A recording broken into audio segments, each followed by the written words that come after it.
आदाब। खबर दिन भर में आपका इस्तकबाल है। मैं हूं आपके साथ सैयद अनवारुल्लाह गौरी। आगे बढ़ने से पहले नजर डालेंगे हेडलाइंस पर।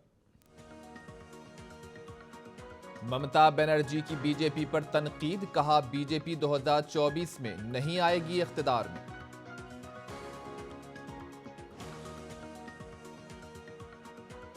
मनी लॉन्ड्रिंग मामलों में ईडी को समन के साथ गिरफ्तार करने का भी इख्तियार है हासिल, सुप्रीम कोर्ट ने दिया फैसला। महंगाई और जीएसटी पर पार्लियामेंट के दोनों ऐवानों में अपोजिशन का एहतजाज, राज्यसभा की कार्रवाई कल तक के लिए मुलतवी।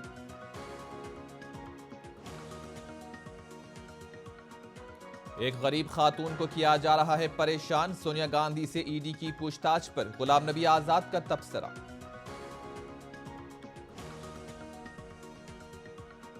तेलंगाना के कई अजला में लगातार बारिश, केटीआर ने लिया वीडियो कॉन्फ्रेंस के जरिए जायजा, मूसा नदी के पानी के बहाव में इजाफा, आसपास के नशेबी इलाके ज़ेर-ए-आब।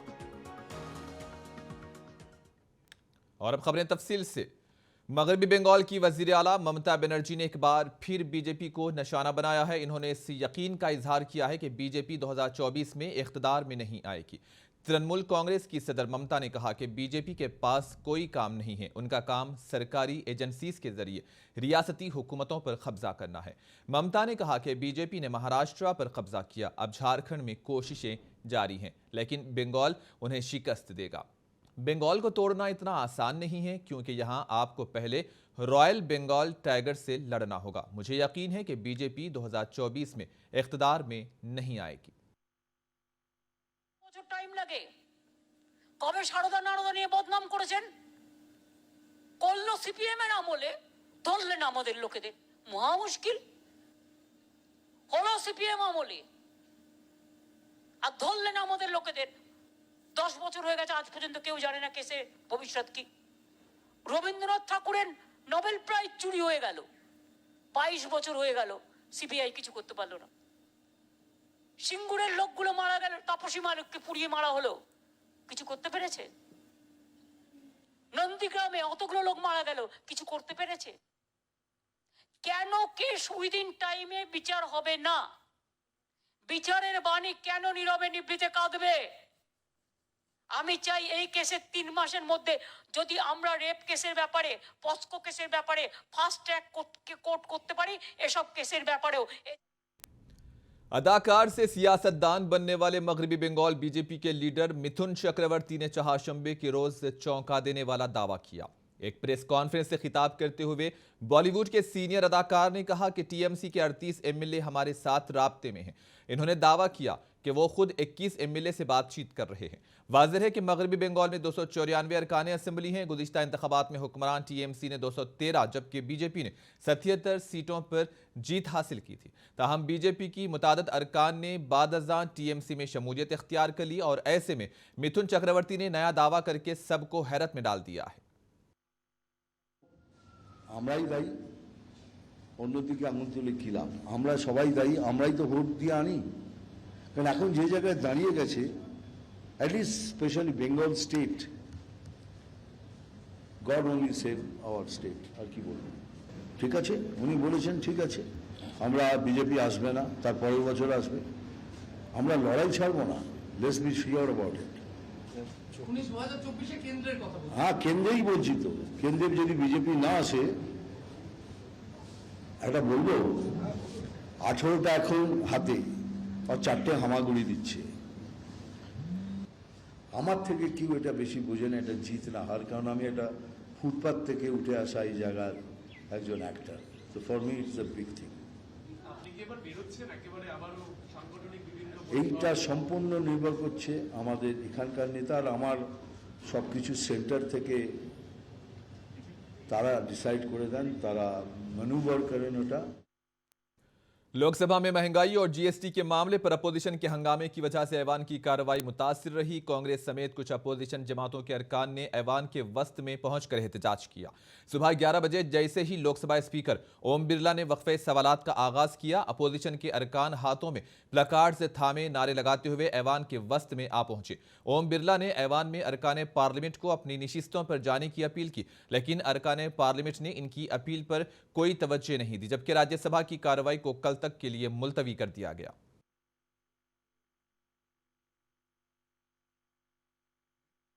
लोकसभा में टीआरएस पार्टी के अपोजिशन एन नागेश्वर राव की क़ियादत में पार्टी के अरकान पार्लियामेंट ने टीआरएस अरकान की मुअत्तली को वापस लेने का मुतालबा करते हुए पार्लियामेंट के अहाते में वाक़े बाबाए कौम महात्मा गांधी के मुजस्समे के सामने एहतजाज किया। महंगाई और जीएसटी के खिलाफ भी नारेबाजी हुई। अपोजिशन के अरकान पार्लियामेंट ने भी इस मौके पर टीआरएस के एहतजाज में उनका साथ दिया।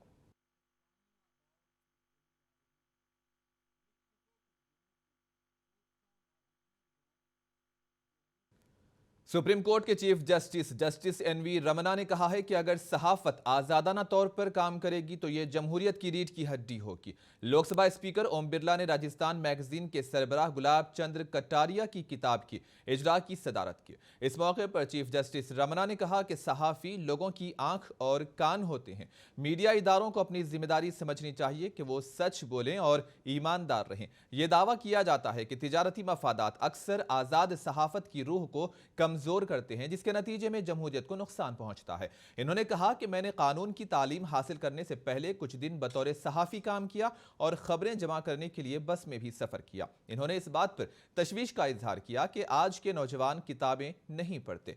इन्होंने वाज़ेह किया कि मुताला दिमाग के लिए इतना ही जरूरी है जितना कि जिस्म के लिए वर्जिश जरूरी है।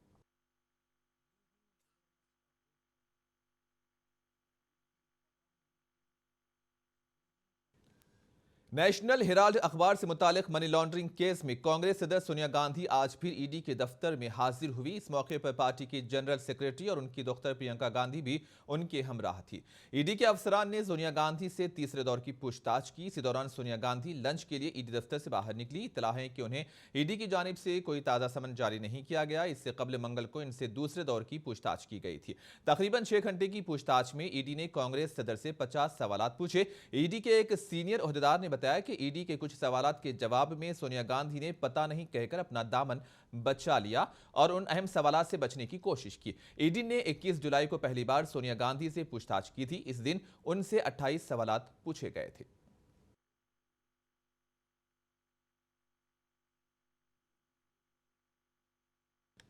कांग्रेस के सीनियर लीडर गुलाम नबी आजाद ने पार्टी सदर सोनिया गांधी की हिमायत में सामने आए हैं। National Herald money laundering case में एनफोर्समेंट डायरेक्टोरेट के जरिए सोनिया गांधी से पूछताछ पर गुलाम नबी आजाद ने कहा कि आखिर क्यों एक गरीब खातून को परेशान किया जा रहा है। गुलाम नबी आजाद ने कहा कि पहले जमाने में जब जंगें लड़ी जाती थी तो जमीनी उसूल यह था कि औरतों और बीमारों पर हमला नहीं किया जाता था। यह एक रिवायत है जिसका लड़ाइयों के दौरान ख्याल रखा जाता था। मैं हुकूमत और ईडी से दरखास्त करना चाहूंगा कि वो इसे जहन में रखते हुए सोनिया गांधी को ऐसी हालत में तलब ना करें। तो ये परंपरा हमारे युद्धों में भी जो लड़ाइयाँ होती थी, जो फ्री फायर होती, उसमें भी लिहाज रखा। लिहाजा मैं सरकार से भी और ईडी से भी निवेदन करूंगा, इस चीज को जहन में रखें और इस हालत में मिसेस गांधी को इतनी बार बार ईडी के सामने, एजेंसीज के सामने बुलाना उचित नहीं है, ठीक नहीं है। जो कार्रवाई उन्होंने की है, कागज उनके पास है, राहुल गांधी से पूछताछ की है। अब इन बिचारी औरत को क्यों परेशान करते? डॉक्टर साथ है, उसका मतलब है कि तबीयत उनकी ठीक नहीं है। तो ये काफी सबूत है। तो मैं यही कहना चाहता हूं कि आज के माहौल में एजेंसीज हर जगह जा रहे हैं, शायद कभी कभी जहां जाना नहीं चाहिए, जिसकी इंक्वायरी नहीं करनी चाहिए उसकी भी करते हैं, लेकिन ये जरा जरूरत से ज्यादा हुआ और इस तरह से मिसेस सोनिया गांधी की सेहत के साथ भी खेलना ये अच्छा नहीं होगा। मैं बस इतना ही। Prevention of money laundering act के तहत ईडी के जरिए की गई गिरफ्तारी, जब्ती और जांच के अमल को चैलेंज देने वाली दरखास्तों पर सुप्रीम कोर्ट ने अपना फैसला सुनाया। सुप्रीम कोर्ट ने कहा कि इस एक्ट के तहत किसी मुलजिम की गिरफ्तारी गलत नहीं है, यानी ईडी जांच के अमल में जरूरत पड़ने पर किसी की गिरफ्तारी भी कर सकती है। सुप्रीम कोर्ट ने कहा कि ईडी गिरफ्तारी के वक्त इसकी बुनियाद का इंकिशाफ करता है तो यह मुनासिब है। सुप्रीम कोर्ट का कहना है कि मामले की इतला रिपोर्ट को एफआईआर के साथ नहीं जोड़ा जा सकता और ECIR इन्फोर्समेंट डायरेक्टरेट का एक दाखिली दस्तावेज है। सुप्रीम कोर्ट ने मजीद कहा कि मुलजिम को ECIR देना लाजमी नहीं है, बल्कि गिरफ्तारी के दौरान वजूहात का इंकिशाफ करना ही काफी है। मुल्क की आला अदालत ने कांग्रेस लीडर कीर्ति चिदम्बरम, NCP लीडर अनिल देशमुख और दीगर की दरखास्तों पर अपना फैसला सुनाया।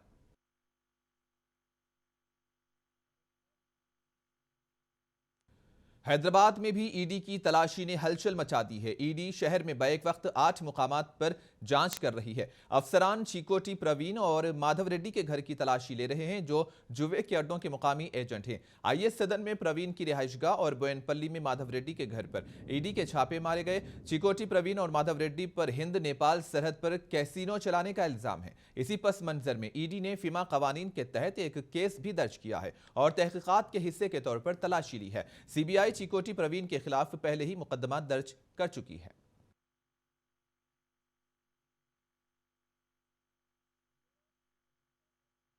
मरकजी वजारत दाखिला ने लोकसभा को बताया कि साल 2018 और 2020 के दरमियान मुतादद फिरके वाराना फसादात के तहत 8,565 अफराद को गिरफ्तार किया, जिनमें 761 को मुजरिम करार देते हुए सजा दी गई है। कई सवालात के जवाब देते हुए वजारत ने national crime record bureau NCR bureau के आदादोशुमार का हवाला दिया और कहा कि फिरके वाराना फसादात में हर साल कोई बढ़ता हुआ रुझान नजर नहीं आ रहा है। मरकजी वजीर मुमलिकत बराए दाखिला नित्यानंद राय ने कहा कि हुकूमत हिंद दाखिली सलामती और अमनो अमान की सूरत हाल पर नजर रखी हुई है। लोकसभा में इस सिलसिले में बहुजन समाज पार्टी के MP दानिश अली ने सवाल करते हुए हुकूमत से इस्तिफसार भी किया था।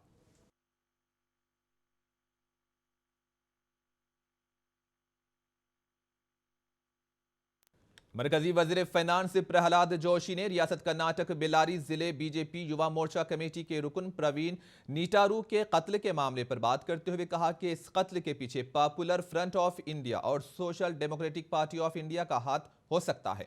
इन्होंने कहा कि इब्तदाई रिपोर्ट और कुछ मीडिया रिपोर्ट में इस बात का इशारा देती हैं। प्रहलाद जोशी ने कहा कि कर्नाटक में हमारी हुकूमत उनके खिलाफ कार्रवाई करेगी और हमलावरों को सजा भी देगी। जेल में भूख हड़ताल करने वाले यासीन मलिक को तबीयत बिगड़ जाने के बाद दिल्ली के RML अस्पताल में दाखिल करा दिया गया है। यासीन मलिक 22 जुलाई से भूख हड़ताल पर हैं। यासीन मलिक ने कहा कि उनका केस जो जेर गौर है, इसकी सही तफ्तीश नहीं हो रही है, इसीलिए वो भूख हड़ताल पर बैठे हैं। जेल के आला हुक्काम भी यासीन मलिक से बात करने पहुंचे, लेकिन इन्होंने भूख हड़ताल छोड़ने से इनकार कर दिया, जिसके बाद तबीयत बिगड़ने पर उन्हें आज अस्पताल में दाखिल कराया गया। यासीन मलिक ने कहा कि जब तक उनके केस की सही तरीके से तहकीकात नहीं हो जाती, तब तक वो अपनी भूख हड़ताल को खत्म नहीं करेंगे।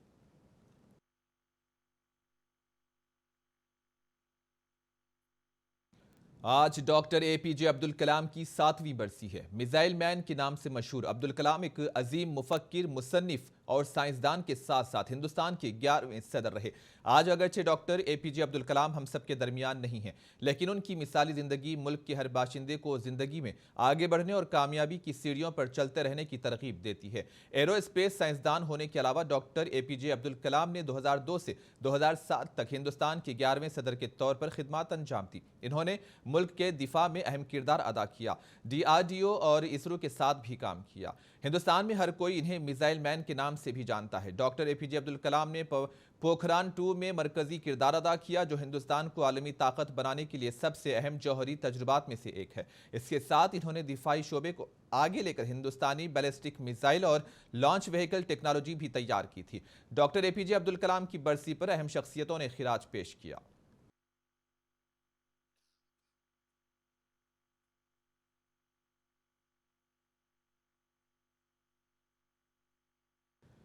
आम आदमी पार्टी के MP संजय सिंह को गैर अखलाकी रवैये की वजह से आज राज्यसभा से हफ्ते के बकिया हिस्से के लिए मुअत्तल कर दिया गया। मंगल को राज्यसभा में अपोजिशन के एहतजाज के दौरान संजय सिंह ने एक कागज फाड़ दिया था और इसके टुकड़े कुर्सी की तरफ फेंके। डिप्टी चेयरमैन हरिवंश ने कायदा 256 का मुतालबा करते हुए कहा कि सिंह की कार्रवाई कवायद की खिलाफ वर्जी है। इसके बाद पार्लिमानी उमूर के वजीर मुमलिकत V मुरलीधरन ने सिंह को बाकी हफ्ते के लिए ऐवान से मुअत्तल करने की तहरीक पेश की। इस तहरीक को सूती वोट से मंजूर किया गया। इसके बाद डिप्टी चेयरमैन ने संजय सिंह से तहरीक मंजूर होने के बाद ऐवान से निकल जाने को कहा।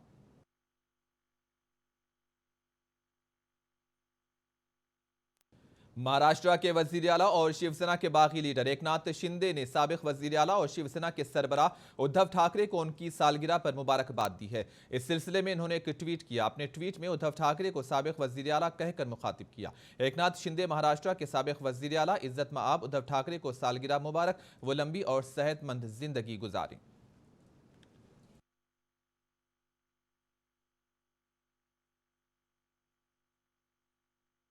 हैदराबाद के नामपल्ली पर वाक़िया रेड रोज पैलेस में 27 जुलाई को आरआर ग्रुप के डायरेक्टर सैयद इरफानुद्दीन के ज़ेर सरपरस्ती दक्कन ब्लास्टर की जानिब से 25वां मेगा जॉब मेले का इनेकाद अमल में आया। इस जॉब मेले में 70 से ज़ायद कंपनियों ने शिरकत की और इस जॉब मेले में रोजगार की मुतलाशियान की कसीर तादाद ने भी शिरकत की। इस मौके पर कई अफराद को रोजगार की फ्राहमी के लिए ऑफर लेटर्स भी दिए गए, जबकि इस जॉब मेले में बहैसियत मेहमानाने खुसूसी तेलुगु फिल्म अदाकार सुमन तलवार, TRS पार्टी लीडर मोहम्मद सरदार, मखदूम ब्रदर्स के मोहम्मद आबिद और सैयद सादिक व दीगर ने भी शिरकत की। तेलुगु फिल्म अदाकार सुमन तलवार ने इस मौके पर बात करते हुए जॉब मेले के इनेकाद की सताइश की। इन्होंने कहा कि कोरोना वायरस के बाद कई लोग मुलाजिमतों से महरूम हुए। मुलाजिमतों के मुतलाशी अफराद के लिए यह सुनहरा मौका था, जिसके जरिए वो मुलाजिमत आसानी से हासिल किए हैं। जॉब मेला सुबह 9 बजे से दोपहर 2 बजे तक मुनक्किद हुआ। जॉब मेले में 10वीं जमात से लेकर डिग्री कामयाब किए हुए कसीर अफराद ने शिरकत की। दक्कन ब्लास्टर के चेयरमैन मन्नान खान ने बात करते हुए कहा कि इस जॉब मेले का मकसद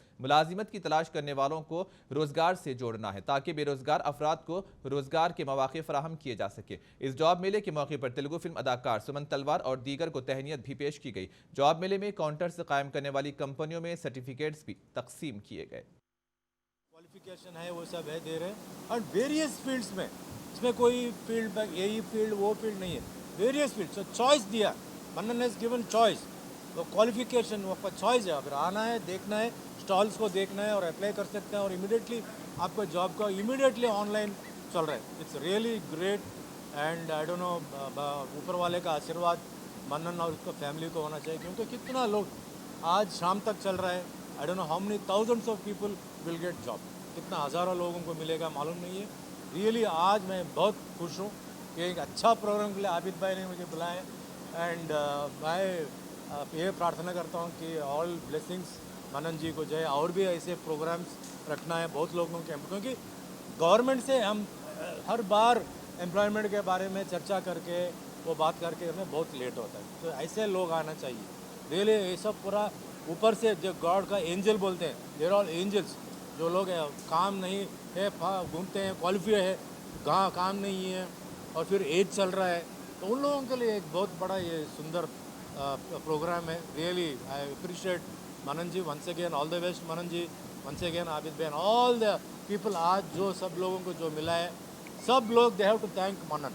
उन लोगों को जो कि अभी आज थोड़ा लोग आए तो उनसे बात करने के लिए थोड़ा दे वर फीलिंग नर्वस, फिर भी मैं एक करता हूँ, आज मन्नन का जो आज जो जॉब मेला से जॉब मिला है, प्लीज़ गो घर को जाके आप खुदा से उसको और उसका फैमिली को अच्छा रखने के लिए आप दुआ करें। बस that is my end thank once again all the guest over here, my left and right to spend so much of time. Once again all the best Manan, my support always for you. ऐसा कुछ programme आप रखो, मैं आऊँगा। आबिद भाई को बोलना, आबिद भाई मुझे बोलेगा क्वालिफिकेशन। तेलंगाना के वजीर म्युनिसिपल कारपोरेशन व इंफॉर्मेशन टेक्नोलॉजी KTR ने बारिश और सैलाब की सूरत हाल को लेकर प्रगति भवन में GHMC समेत दीगर शहरियों के ओहदेदारों के साथ एक वीडियो कॉन्फ्रेंस मुनक्किद की। इस वीडियो कॉन्फ्रेंस के मौके पर सैलाब से मुतासरा इलाकों में इमदादी कार्रवाइयों को तेज करने की हिदायत दी। इस वीडियो कॉन्फ्रेंस में GHMC, वाटर बोर्ड और महकमे म्युनिसिपल के ओहदेदारों ने भी शिरकत की। इस मौके पर KTR ने बारिश से जानी नुकसानात होने के इक़दाम करने का, बारिश का सिलसिला जारी रहने पर एहतियाती इक़दाम के तहत क़ब्ल अज़ वक्त ठोस इक़दाम करने पर जोर दिया। पुराने और खस्ताहाल इमारतों मुनहदिम करने की हिदायत दी। बारिश के इख्तिताम के बाद तबाहशुदा सड़कों की मरम्मत पर तवज्जो देने की भी हिदायत दी। रियासती वजीर KTR ने TRS के राज्यसभा अरकान असम्बली की मुअत्तली पर बरहमी का इजहार किया। इन्होंने कहा कि हुकूमत अपोजिशन का गला घोटने की कोशिश कर रही है, जो मरकज पर सवाल उठा रहे हैं। KTR ने कहा कि यह शर्म की बात है कि मरकज ने महंगाई की कीमतों में इजाफा, अशियाए ज़रूरिया पर GST में इजाफा वगैरह जैसे मसाइल पर बहस किए बगैर TRS के 3 अरकान पार्लियामेंट को राज्यसभा से मुअत्तल कर दिया। इन्होंने सवाल किया कि हुकूमत बहस से क्यों डरती है। KTR ने कहा कि अपोजिशन की आवाज़ को क्यों दबाया जा रहा है। वाज़ेह है कि गुज़िश्ता रोज़ पार्लियामेंट में अपोजिशन के 19 अरकान को मुअत्तल कर दिया गया था, जिसमें TRS के 3 अरकान शामिल हैं।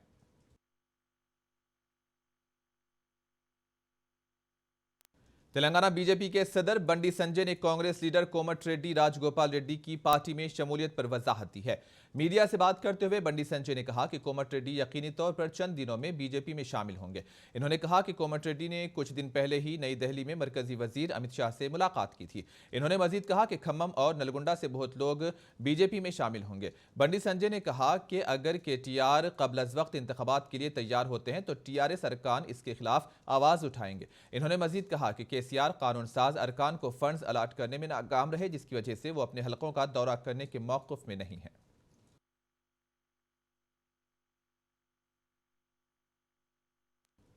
बीजेपी के रुकने असेंबली ईटला राजेंद्र ने कहा कि मैंने केसीआर के खिलाफ गजवेल से मुकाबला करने का चैलेंज दिया है। चीफ मिनिस्टर में इसका जवाब देने की हिम्मत नहीं है। राजेंद्र ने कहा कि मेरी जिंदगी का वाहिद मकसद केसीआर को शिकस्त देना है। ईटला ने कहा कि भगवान ब्रह्मा भी केसीआर की हुकूमत को नहीं बचा सकते, जिसने अवाम का एतमाद खो दिया है, और जब भी इंतखाबात होंगे लोग उन्हें दफन करने के लिए तैयार हैं। यह इल्जाम लगाते हुए कि केसीआर ने आंध्र प्रदेश, उत्तर प्रदेश और कर्नाटक के इंतखाबात में रकम भेजी थी। इन्होंने सवाल किया कि एक इलाकाई पार्टी सैकड़ों करोड़ों रुपए कैसे कमा सकती है। राजेंद्र ने कहा कि केसीआर ने मुझे हुजूराबाद से हराने की साजिश की है। इन्होंने निशानदेही की है कि 40-50 साल पहले दी गई तफवीज करदा जमीनें छीनकर हुकूमत दलितों के साथ नाइंसाफी कर रही है।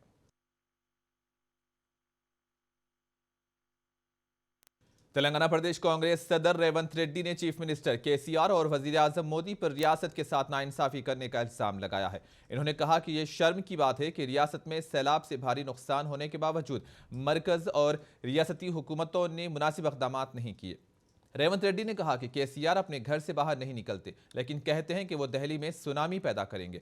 इन्होंने कहा कि मोदी और केसीआर एक दूसरे को बचाने की कोशिश कर रहे हैं। रेवंत रेड्डी ने कहा कि केसीआर मुख्तलिफ बैंकों से वाजिबुल अदा कर्जों के बारे में ओहदेदारों से बातचीत कर रहे हैं।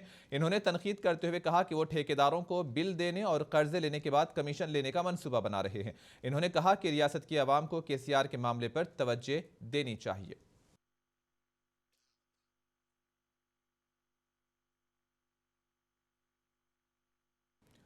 कांग्रेस के एमएलए जग्गा रेड्डी ने बीजेपी को तनकीद का निशाना बनाया। इन्होंने कहा कि बीजेपी का मकसद कांग्रेस पार्टी को आवाम से दूर करना है, इसलिए ईडी ने कांग्रेस सदर सोनिया गांधी के खिलाफ केस दर्ज किया है। इन्होंने कहा कि गुजरात में वजीर आजम मोदी और मरकजी वजीर दाखिला अमित शाह के खिलाफ मुजरिमाना मुकदमात हैं, क्योंकि इन्होंने सियासी और मजहबी कत्ल किया है। इन्होंने कहा कि कांग्रेस में जो लोग हैं वो मुजरिम नहीं हैं। जग्गा रेड्डी ने कहा कि बीजेपी सीबीआई और ईडी में रुकावट डालकर कांग्रेस के खिलाफ साजिश कर रही है। इन्होंने कहा कि वो सियासी तौर पर सोनिया गांधी और राहुल गांधी का सामना करने के काबिल नहीं है।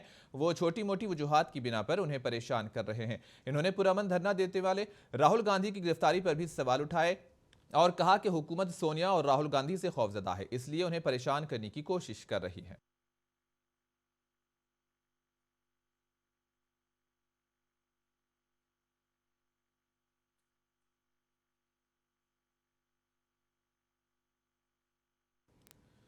जिले रंगारेड्डी के राजेंद्र नगर हुदूद में वाक़ जुड़वा आबी ज़खायर उस्मान सागर और हिमायत सागर लबरेज हो चुके हैं। इन आबी ज़खायर के दरवाज़ों को खोल दिया गया है, जिसके बाद मूसी नदी के पानी के बहाव में भी इजाफा हो गया है। Rajendra Nagar police commissioner Stephen Ravindra ने उस्मान सागर और हिमायत सागर के दौरे का सूरत हाल के जरिए जायजा लिया। इन्होंने मूसा नदी के बहने के अतराफ रहने वाले अवाम से कहा है कि वो चौकस रहें। इस सिलसिले में इन्होंने जिला मंडली के अहदेदारों को ज़रूरी हिदायतें भी दी।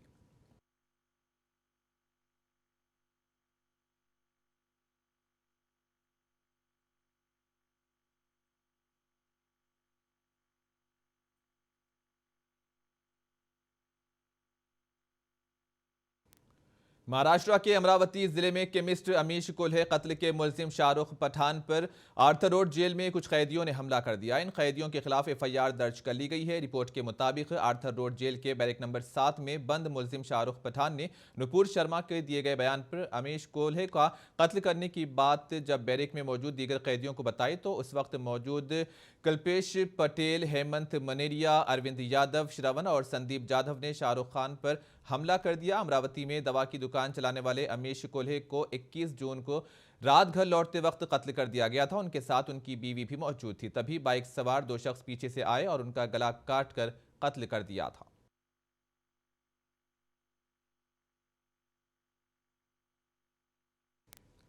और आखिर में हेडलाइंस पर एक और नजर।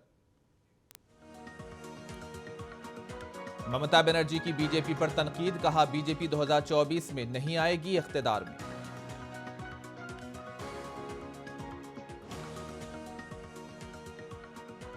मनी लॉन्ड्रिंग मामलों में ईडी को गिरफ्तार करने के साथ समन जारी करने का इख्तियार है हासिल, सुप्रीम कोर्ट ने दिया फैसला।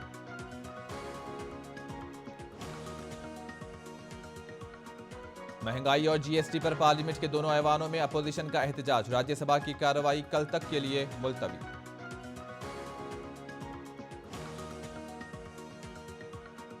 एक गरीब खातून को किया जा रहा है परेशान, सोनिया गांधी से ईडी की पूछताछ पर गुलाम नबी आजाद का तबसरा।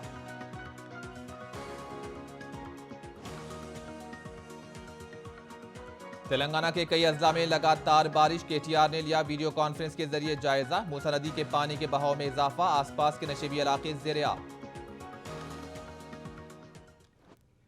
और इसी के साथ ही खबर दिन भर का सिलसिला यहीं पर इख्तिताम को पहुंचता है। सैयद अनवारुल्लाह गौरी को दें इजाजत, अल्लाह हाफिज।